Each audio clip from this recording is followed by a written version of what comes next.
সবাই জানে হয়তো অহংকার হচ্ছে পতনের মূল কারণ।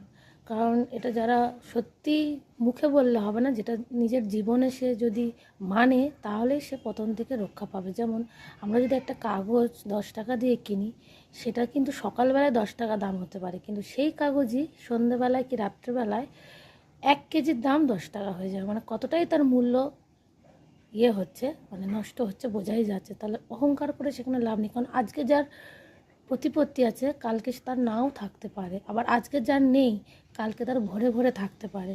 সুতরাং কার আছে নেই সেই দিকে না চিন্তা করে ভগবানকে আমি কতটা কি দিতে পারছি, ভগবানের জন্য কি করতে পারছি, সেই চিন্তাটা করলে আমরা তাহলে অনেক আশীর্বাদ অর্জন করব। ওই আশীর্বাদটা যদি থাকে তাহলে আর কোনো কিছুর চিন্তা থাকে না।